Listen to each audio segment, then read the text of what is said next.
Hi, I'm Sky and I make custom reusable press-on nails. So I'm going to start with the most common issues and then talk through some fixes that might help. You might notice some overlapping and some repetition, so there might be a bit of crossover and you might find that you might be experiencing one or more issues at the same time. So these are just my humble tips and tricks as someone who's been wearing press-on nails for nearly 6 years now, so those are my credentials. Quick disclaimer though, only ever wear press-on nails on strong, healthy nails. They are by far the more safer option for nail enhancements, but they aren't without their risks. So if you're ever in doubt, please consult with a licensed professional. So if your nails keep popping off after application, like within a day or two or even 3, it could be down to 2 main reasons. So this is incorrect sizing and not prepping your nails properly. If the nails are too big, it will overlap onto the skin of your finger, which means that whenever you use your fingers, you're just bumping that overlapped press-on, which will eventually cause it to pop off. If the nail is too small, it might seem like it covers the entire nail, but you're actually putting a lot of pressure on the press-on itself and also the glue. So both are working really hard to just stay on your nail, and any bit of pressure, if you bump it slightly, it will just cause it to pop off. So next you need to make sure that you're prepping your nails properly. So you need to apply your nails on clean, dry, product-free, natural nails that are shorter than the press-on nail length that you've chosen to wear. So any moisture on your nails, this can be water, oils, lotions, or serums, can greatly affect the effectiveness of the glue itself. So to be safe, make sure you avoid any waters or serums or any moisture on your nails at least 1 hour before application. And then always dehydrate your nails with the alcohol wipe that comes with your kit. Or if your nails run really oily, you can use a dedicated dehydrator. Make sure you're applying on bare nails only, so no products, not even gel polish, because you're essentially gluing the press-on nail to the product itself. So your press-on will only last as long as that product stays on your nail, which will eventually flake and peel off. And then when the press-on does pop off and you've got bits of product stuck to the back of the press-on, it just makes it so much more annoying to clean. And so when you're prepping your nails, make sure you push back your cuticles. Doing this actually exposes more of your natural nail. It pushes back the skin, which will eventually peel and flake off. So you'll have more natural nail for the press-on to stick to, as opposed to the press-on being stuck onto loose skin, which will just peel off.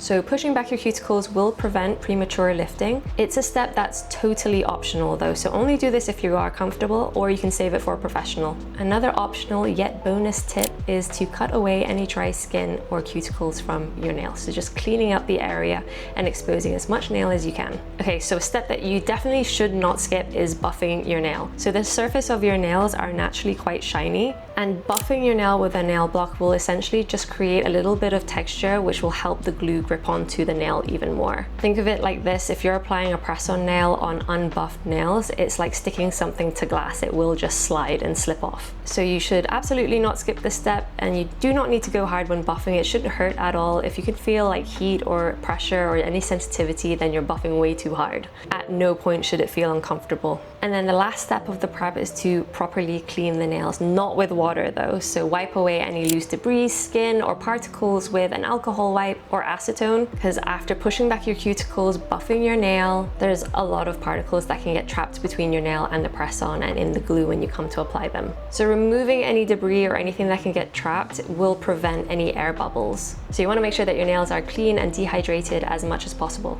Some other reasons why your nails are popping off prematurely is that the nail shape and length that you've chosen probably doesn't work for your lifestyle and your daily activities. If you're using your hands a lot, you want to make sure that you are wearing press-on nails that are practical and actually fit with that lifestyle. So if you're wearing nails that are too long and are catching on things, then you could increase your risk of potentially damaging your nails, because if they pop off or rip off, you're essentially peeling off layers of the nail plate because it's stuck to the press-on nail. So just make sure you pick a nail length that works for you. If you are adamant about wearing your longer lengths, then I would recommend applying them with glue tabs. This just gives you a lot more flexibility compared to liquid glue, because you can remove them and then reapply them after the activity.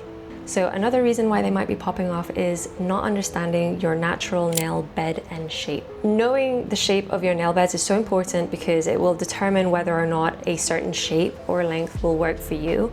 So for example, if you have very concave nail beds or clubbed fingernails, it might be difficult to get a proper seal or even just covering your entire nail. Or if you find that you have extremely short nail beds, then there won't be enough nail or surface for the press-on nail to stick to. and this will eventually lead to pop-offs or not getting a proper adhesion. So if you're new to press-ons or you're not quite sure where to start, I would recommend using a shape kit, which includes all of the nail shapes and lengths, so you can test and experiment and see what works for you before you invest in your custom set. Another reason is you are not using enough glue. So liquid glue can feel a little bit scary if you're not used to it or you're using it for the first time, and it does take some practice, but trust me, once you get the hang of it, you'll understand just how much glue to use for each finger for how long you want your nails to last for. But be careful not to use too much glue because this can cause flooding. So this is when you're applying your nails and you add pressure, liquid glue will seep out around the cuticle and the sides of your nails, which can be uncomfortable. But also that's a big sign that you're using way too much liquid glue. I would always start at the base of my fingernail, avoiding the cuticles and the sides completely, and then I will spread it all along and over my nails. So here's a rough guide that I like to use. So if you're applying on really small fingernails or on your pinky, I would apply liquid glue the size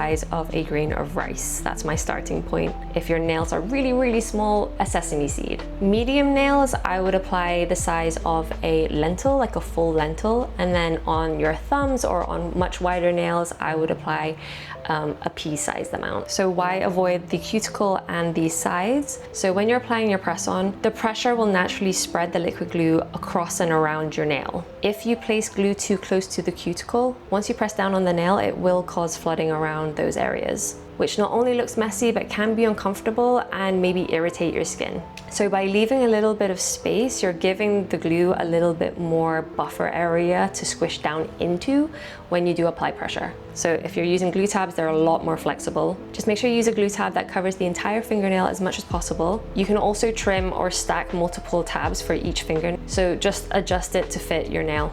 Okay, when it comes to application, you need to apply pressure. So another reason why they might be popping off is you're not applying enough pressure during application. Make sure you apply gentle but firm pressure on the nail and then around the fingernail as well. This step is crucial because even tiny air bubbles or particles like dust, dirt, or bits of dead skin can prevent the glue from adhering properly. If air gets trapped, it can create weak spots, which will make the nail more likely to pop off. Again, the pressure should be gentle but firm, but shouldn't hurt to the point that you're bruising your nail. Just make sure you press down consistently and give it a few seconds for the glue to set. If you experience any liquid glue that gets trapped between your nail and the skin, that can be really uncomfortable. This is a result of too much glue, so you can use the flat edge of the cuticle stick to gently run along the side walls and underneath the nail to lift and break the excess glue. You can also add acetone on a Q-tip, but be careful when you do this. Make sure you don't get it on the press-on or on the glue itself, because this will actually eat away and break down the glue and the bond of the press-on. Another common issue that is super annoying but totally fixable is getting liquid glue on the press-on nail itself during application. So the scenario is you press down and you apply the press-on, but you've either used too much glue or your finger had glue on it and now there's a mark on the press-on nail itself. So you gotta act fast, the quicker the better before the glue sets. So get an alcohol wipe or rubbing alcohol and a lint-free wipe and wipe away the excess glue as quickly as you can. Don't use tissue because the tissue will just get stuck to the glue. You might see a white cast or residue after wiping this glue away, but it will fade, so don't worry about it too much. Okay, absolutely worst case scenario, if the glue has already set, this is one of the very few instances that you will need acetone. So using a lint-free wipe and a little bit of acetone, wipe the glue away as quickly as you can, but don't overdo it and only do this for a couple of seconds, otherwise the acetone can actually break down the top coat and potentially dull the press-on. If the glue has set and it's really proving to be stubborn, use the finer side of the nail buffing block and carefully work your way through the glue itself and then rub it down with a little bit of acetone and a wipe. Do this sparingly, do this carefully, do this with caution, and don't overdo it because you might just be rubbing and dulling your press-on nail. So if the press-on fits or feels differently than when you measured them, there are a few reasons why this might be the case. So first, check if your natural nails are either longer or shorter than when you measured them. Remember, always measure your nails in the same condition as you'll have them when you come to apply your nails. This just keeps your fit consistent and accurate. If they feel slightly off, it could also be that you didn't apply enough pressure when you were measuring your nails with the sizing kit. So either too much pressure or too little pressure can affect the sizing and essentially how the press-on will sit on the nail. So I always pretend that I'm applying my nails when I'm measuring them using a sizing kit. That way I know exactly how much pressure I'll add and I can get a real good feel on how it'll sit. So always apply the same pressure as you would when sizing and when applying your nails. After all, the sizing kit is meant to mimic the application process, so it's kind of like a real-time dry run. You might be wearing a shape or length that you haven't measured in, which is why it feels different. For example, switching from a short almond to a short square, the fit will be completely off, because no shapes or length are sized the same. Even within the same shapes, the sizing can vary. My measurements in a medium almond will be different in a short almond, even though you think they would be the same because they're in the same shape, but they aren't. This is just the way that the nail tips are manufactured. And again, I can't stress enough, like that's why it's so important to get a sizing kit in the shape and length that you choose. If you do want to experiment or try a different nail shape or length, always buy the corresponding sizing kit for that style.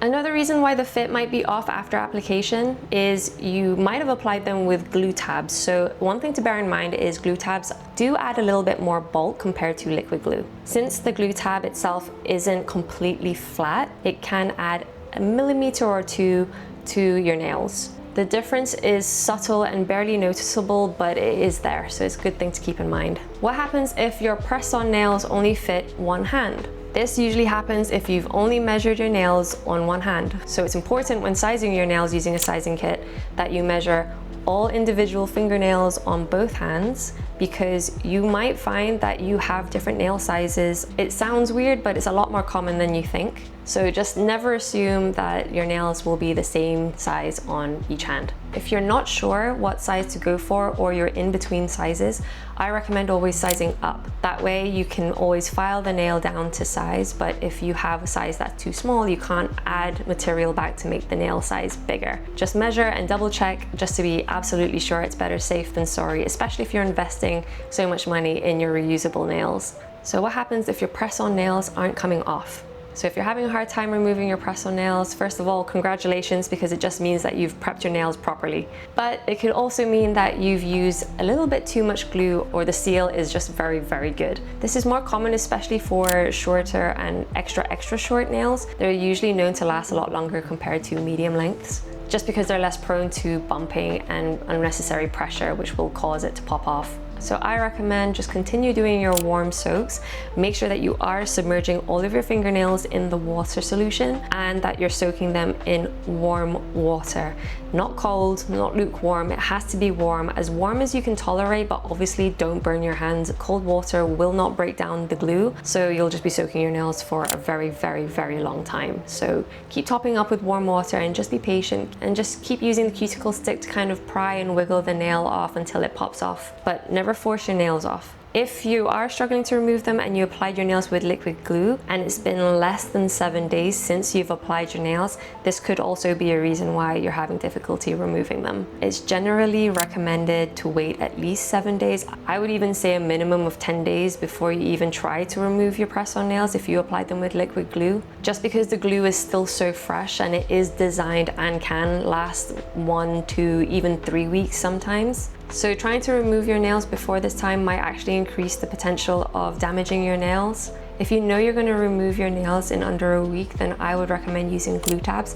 They are a lot more flexible and they can last just as long as liquid glue if you prep your nails properly. So if you find that your nails aren't coming off after 30 or 40 minutes, even an hour after soaking them, and you're still not making any progress, then I'm assuming you probably didn't apply your nails with air dry glue.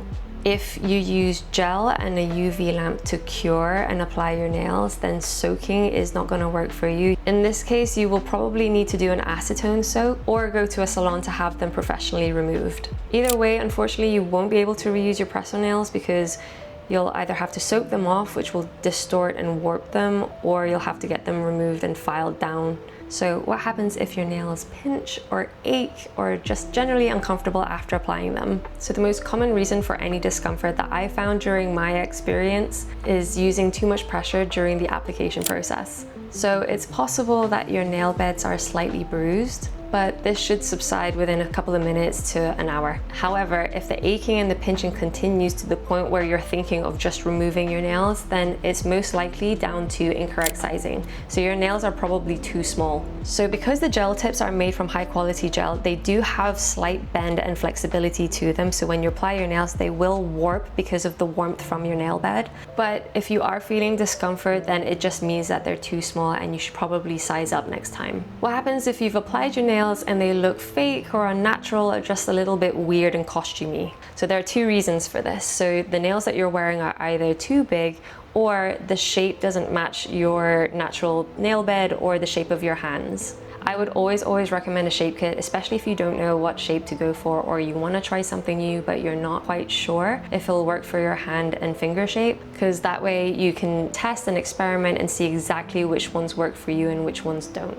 Okay, so you've applied your nails, but you are experiencing some lifting, particularly around the cuticle area. So there is a technique that I like to do during the application process. So what you do is you add a dot of glue at the base of your nails, carefully dip the underside of the press-on into the glue, and then press it down just above the cuticle and then slide it gently into place. This helps the glue reach the cuticle area and should reduce lifting.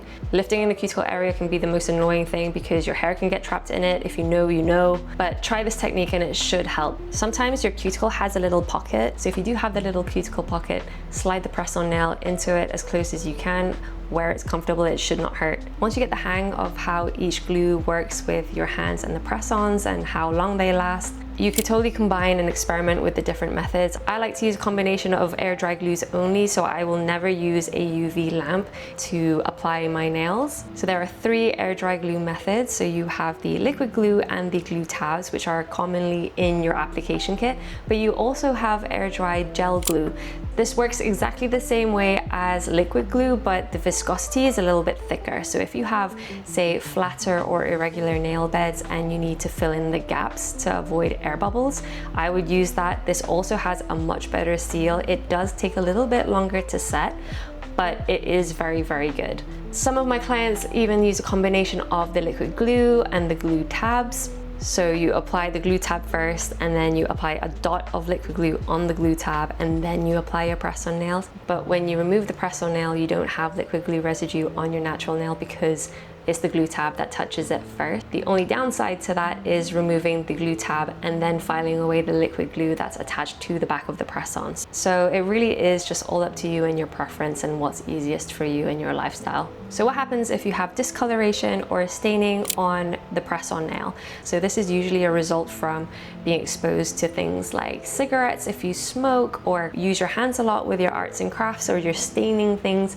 You can usually just take an alcohol wipe or rubbing alcohol and wipe down the press-on. There are instances if you have scratches on the press-on nail and then it gets stained on top, then you'll definitely see the discoloration on the scratches itself. It's unfortunate, but try rubbing it off with a alcohol wipe. Things like turmeric can be quite stubborn as well, so bear in mind if you are going to use anything that could potentially stain your press-on nails, I would recommend using gloves. And then something that's a little bit more serious is if you find that you've developed a greenie, or this is like a bacterial or fungal infection on your nail. It's usually harmless, but always check in with a licensed professional if you are unsure or in doubt. The common reason for this is trapped moisture between your nail and the press-on. So this means that when you applied your nails, there probably wasn't an airtight seal which let moisture or oils or any dirt to get in there and get trapped and then kind of fester. So this is why prep is so important. You want to make sure that your nails are dry and clean and there's no particles or anything that can get trapped between your nail and the press-on, and then applying pressure to push out any air bubbles to create that airtight seal. If you do notice any discoloration at any point while you're wearing your press-on nails, I would recommend removing them and waiting until your nails are healed. Again, if you're in doubt, always seek help from a licensed professional. Just always keep an eye on your nails because you always want to make sure that they're healthy and strong before you use any nail enhancements. And that's it for now, I think. If you have any questions or any queries that I didn't address in this video, please leave a comment and I'll get back to you as soon as possible, or you can reach out via DM or on my website or anywhere where you can reach me. And yeah, I also have lots of tutorials on my nail playlist on my channel, so be sure you check those out. And okay, bye.